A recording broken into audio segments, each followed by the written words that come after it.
नमस्कार दोस्तों, मैं धनंजय पांडे हुगली हॉट पे एक बार फिर आपका स्वागत करता हूं। आज हमारे साथ एक ऐसी शख्सियत मौजूद हैं जो श्रीरामपुर नगर पालिका के 29 नंबर वार्ड में 2 बार पार्षद रह चुके हैं।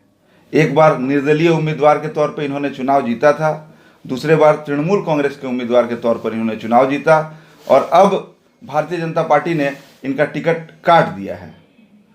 राजेश सिंह जी, आपका बहुत बहुत स्वागत है हमारे YouTube चैनल हुगली हॉट पर। आप लोग का भी बहुत बहुत धन्यवाद, स्वागत है। तो राजेश सिंह जी, हम आपसे जानना चाहेंगे कि आपके वार्ड के बारे में, चूंकि आप 10 साल तक सत्ता में रहे हैं, तो आपने कौन कौन से विकास के काम किए हैं? पहले तो मैं बताना चाहूँगा कि मैं कोई हैवीवेट नहीं हूँ, कोई नेता नहीं हूँ, मैं जनता का बेटा हूँ।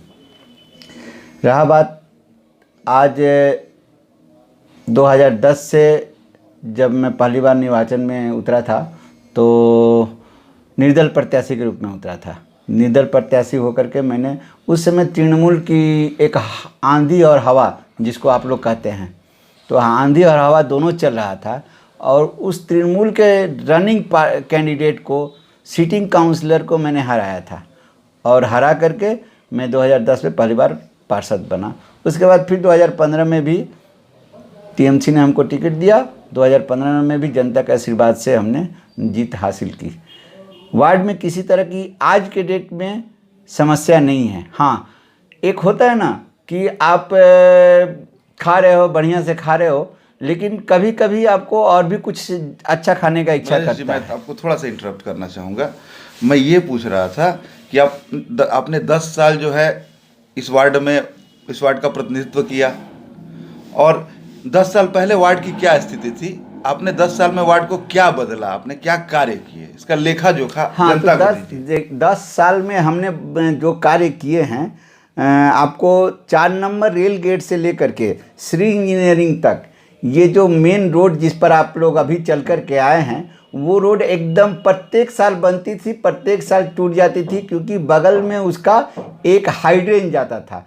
और हाइड्रेन का कहानी ये था कि प्रत्येक साल उस हाइड्रेन को टूटना ही था और उसके पानी से ये रोड भी टूट जाता था। प्रतिदिन यात्री यहाँ के आने जाने वाले लोग प्रतिदिन इससे असुविधा में भोगते थे। प्रतिदिन सबको असुविधा होता था। हमने जीतने के तुरंत 2 महीने के बाद ही इस रोड को बनवाने का और इस ड्रेन का बनवाने का कार्य किया। उसके बाद हमारे वार्ड में जितने भी सड़क थे, जो बाईलेन थे, सारा उस समय तक ईंट का, सोलिंग का रास्ता हुआ करता था। आज आप खुद जा कर के देखिए, जब आप जाइएगा तो देखिएगा कहीं भी एक भी ईंट सोलिंग का रास्ता नहीं है। अगर एक भी ईंट सोलिंग का रास्ता दिखा दीजिएगा तो हम आज से ही राजनीति छोड़ देंगे, अपना नाम विड्रॉल कर लेंगे। दूसरी बात, मेरे वार्ड में आप जा कर के देखिए, जब 2010 में हर जगह स्ट्रीट लाइटें, ट्यूबलाइट और छोटे पीले रंग की डूब बॉल हुआ करती थी, मैंने पहली बार 2010 में CFL लगाया और आज के डेट में सारे वार्ड में लगभग 350 LED लाइट लगी हुई हैं, जो कि मेन रोड प्रत्येक गली में लगी हुई हैं। हर एक जगह उजाला है, हर एक गली, रास्ता सभी एकदम LED लाइटों से सजा पड़ा है। तीसरा जो काम किया है मैंने, बच्चों के लिए खेलने कूदने का जगह नहीं था हमारे वार्ड में। मैंने बच्चों के लिए खेलने कूदने के लिए एक चिल्ड्रेन पार्क सरकार की मदद से बनवाया है अपने वार्ड में। उसके बाद हमारे यहाँ एक श्री शिव प्राथमिक विद्यालय था। उस विद्यालय में जब पहली बार काउंसलर बना तो मैंने स्थिति देखी, वहाँ पर लोग बकरियाँ बांधते थे। आसपास के कुछ लोग, बाहर से कुछ लोग आकर के वहाँ पर अपना क्रियाक्रम करते थे। आज उस स्कूल की आप स्थिति जाकर के देखिए। मैं 2020 तक, जब तक काउंसलर था, तब तक वो स्कूल में नया बिल्डिंग बना। माध्यमिक का हमने उस स्कूल को मान्यता दिलवाया, उच्च माध्यमिक का मान्यता दिलवाया। हमारे वार्ड की लड़कियां बाहर जाने में असमर्थ थी, जिसके चलते उनका पढ़ाई लिखाई रुक जाता था। ये समस्या का समाधान हमने हेडमास्टर के साथ मिल करके, क्योंकि मैं उस स्कूल के मैनेजिंग कमेटी का भी सेक्रेटरी रह चुका हूँ 3 साल। तो ये मेरा दायित्व था कि उस स्कूल का विकास करे। और सबसे खास बात थी कि हमारे वार्ड की जो लड़कियां थी वो दूसरे जगह जैसे विद्यापीठ या दूसरे जगह जाना पड़ता था उनको उच्च माध्यमिक की पढ़ाई करने के लिए, तो उसमें बहुत सारे गार्जियन थे। 4 नंबर रेल गेट को क्रॉसिंग करने का एक बहुत बड़ा खतरा रहता था, तो वो लोग भेजना नहीं चाहते थे, जिससे बच्चियों का पढ़ाई बाधित होता था। आज के डेट में इस वार्ड की सभी बच्चियां हमारे उस स्कूल में पढ़ती हैं।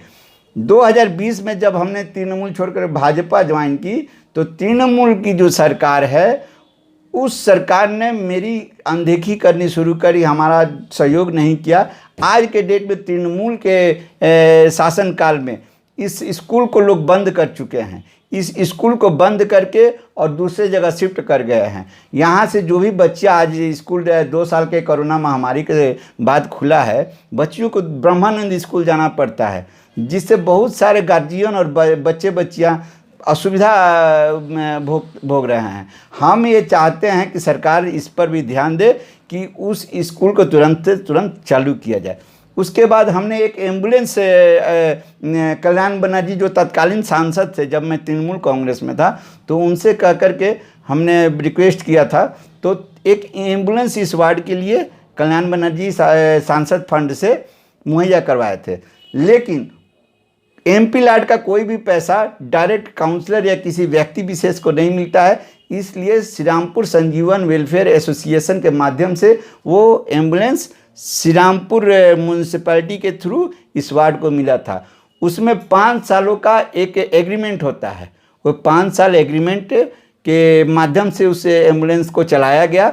जब एग्रीमेंट ख़त्म हो गया कोरोना के महामारी के समय में, म्यूनसिपैलिटी ने बोला, तृणमूल प्रचारित म्यूनसिपैलिटी ने उस समय बोला था कि अभी ये आपका कॉन्ट्रैक्ट ख़त्म हो गया है, इसलिए हम लोग गाड़ी को ले जाएंगे। हमने गाड़ी को खड़ा कर दिया है, तब से आज तक न वो गाड़ी ले गए और न ही वो गाड़ी चल पा रही है। अच्छा, उदासीनता है प्रशासन की इसमें। इसके अलावा हमारे इस एरिया में पानी पीने वाले जो पानी पीने का जो पंप था वो मात्र एक था। हमारे आने के बाद निश्चित रूप से श्रीरामपुर नगर पालिका और माननीय तत्कालीन सांसद कल्याण बनर्जी के फंड द्वारा 2 नया डिप ट्यूबवेल यहाँ पर स्थापित किया गया। आज के डेट में पानी की कोई भी यहाँ पर किल्लत नहीं है। तीसरी बात, मेरे ही शासनकाल में, मेरे ही कार्यकाल में एक पानी का ओवरहेड टैंक बना है, जहाँ पर आरओ का फिल्टर वाटर आ करके उसमें स्टोर होगा और सारे वार्ड में पीने के लिए पाइपलाइन अलग से बिछाई गई है। कुछ लोगों को उसमें से कनेक्शन भी देना शुरू कर दिया गया है, लेकिन जब ये इलेक्शन का नोटिफिकेशन हो गया उसके बाद वो कार्य रुक गया। लगभग 25-50 घरों को हमने नया कनेक्शन भी उसमें से दिया है। आज के डेट में देखिए, एक काउंसलर का क्या काम है? एक काउंसलर का काम है साफ सफाई होती रहे, लाइट जलती रहे, पीने का स्वच्छ पानी में, मैंने म्यूनसिपल सर्विस, तो म्यूनसिपल सर्विस मैंने सभी को हर समय स्वच्छ पानी सप्लाई कराने का या साफ़ सफाई कराने का मैंने प्रयास किया है। जितने भी सीमित संसाधन थे मेरे पास, मैंने अपना पूरा जोर लगाया है काम करने के लिए। लेकिन जो मैं कर पाया हूँ वो मैंने नहीं किया है, उसका कृतित्व तो वार्ड की जनता का है। जो मैं नहीं कर पाया हूँ उसके लिए मैं दोषी हूँ।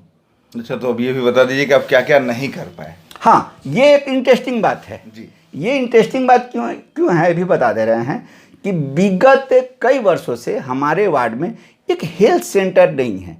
हेल्थ सेंटर का सबसे ज़्यादा हमको ज़रूरत पड़ा था इस कोविड महामारी के समय। बस स्वास्थ्य की सुविधाएं जो है मेरी पहली प्राथमिकता होगी जीतने के बाद, क्योंकि मैंने फील किया है कोरोना जैसे महामारी के समय जब लोगों की स्वास्थ्य सेवाएं की सबसे ज़्यादा ज़रूरत थी, उस समय हमारे वार्ड के लोग बहुत ही तकलीफ़ में अपना दिन गुजारे हैं और स्वास्थ्य सेवाओं को लेने के लिए बहुत दूर दूर जाना पड़ा है। क्योंकि उस समय मैंने देखा, जब मैं लोगों का एकदम से अचानक से काम व्यवसाय बंद हो गया, खाने पर आफत आ गया, उस समय लगभग मैं पर डे 200 से 300 लोगों को अपने हाथों से मदद किया। उस समय उनको खाने पीने की सामग्रियां उपलब्ध कराई, और भी जो भी चीज़ हमसे बन पड़ता था सबका टेस्ट करवाने का काम, ये सब मैंने किया है। उस समय मैंने महसूस किया कि नहीं, स्वास्थ्य सेवाओं का भी एक बढ़िया सेंटर हम लोग के वार्ड में होना चाहिए, और इसके साथ साथ एक कम्युनिटी सेंटर भी होना चाहिए।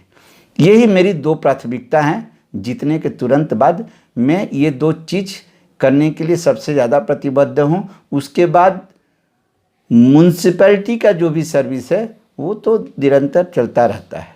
अच्छा राजेश सिंह जी, अब थोड़ा सा चुनावी बात कर लिया जाए।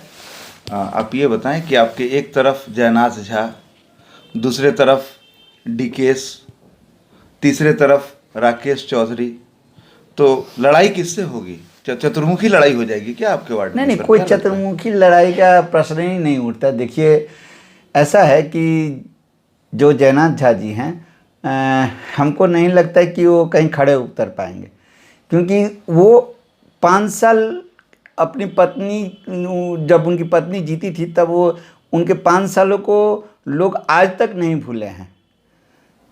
तो उनका तो बात छोड़िए, उसके बाद जहाँ तक डीकेएस का आप बात बता रहे हैं, लड़का नौजवान है, लेकिन बहुत सारी ऐसी हिडन चीज़ें हैं जो कि उनको बहुत ही, समझिए, समाज से एक अलग रखने के लिए एकदम समझिए कि प्रबल असुविधाएं हैं उनके साथ, पारिवारिक असुविधाएं हैं। उनके पिताजी को आज से 5-7 साल पहले, 10 साल पहले गोली मार दिया गया।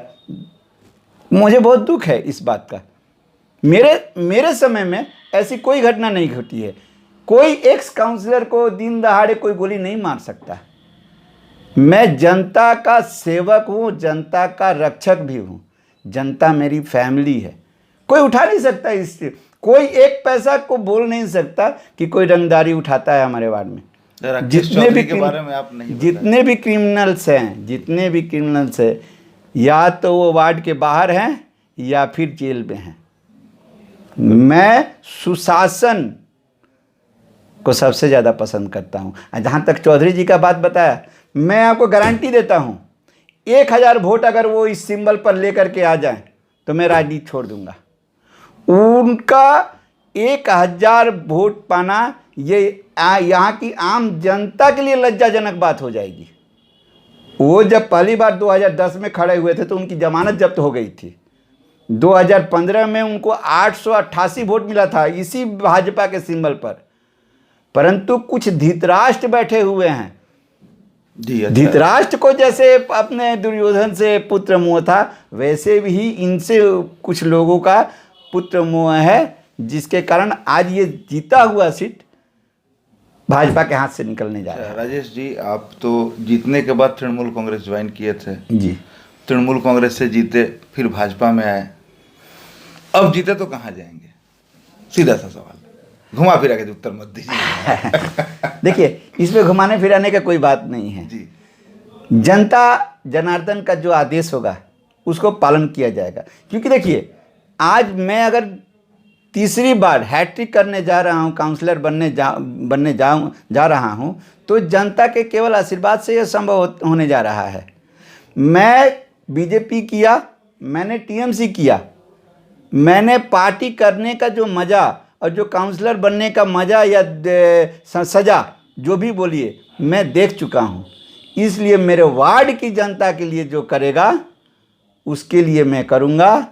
और न मुझे मोदी जी से प्रेम है और न ही ममता जी से दुश्मनी है।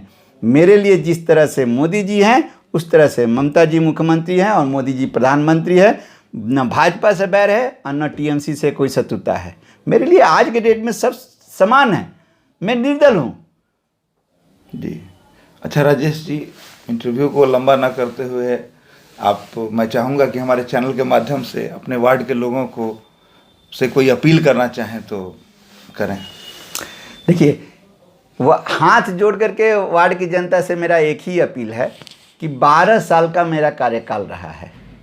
अगर इन 12 वर्षों में मैंने अपने वार्ड के जनता के लिए जिसको एक भी अगर काम किया हो 12 साल में, तो वो ज़रूर 27 फरवरी को सुबह 7 बजे बूथ पर जाएं और अपना वोट दे करके मुझे आशीर्वाद करें और आने वाले जो 5 साल हैं उसको वार्ड की जनता अपने उन्नयन के स्वार्थ में वोट करे। कोरोना से बचे, कोरोना के विधि नियमों का पालन करते हुए ही वोट करे। एक ही मुझसे प्रार्थना है कि आप हमको 27 फरवरी को अपना आशीर्वाद दे करके तीसरी बार सेवा करने का मौका दीजिए।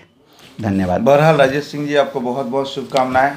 धन्यवाद आप और सभी का, दर्शकों, आपके चैनल का भी। आपने तो देखा राजेश सिंह जी ने क्या कहा, इनकी क्या योजनाएं हैं, इन्होंने क्या काम किया। 27 तारीख को मतदान के बाद ही पता चलेगा कि इनका आत्मविश्वास कितना सच्चा है या फिर ये हवा में उड़ रहे हैं। बहरहाल अगले हुगली हॉट के अगले एपिसोड में फिर मुलाकात होगी ऐसे ही किसी नेता से। तब तक के लिए नमस्कार। नमस्कार।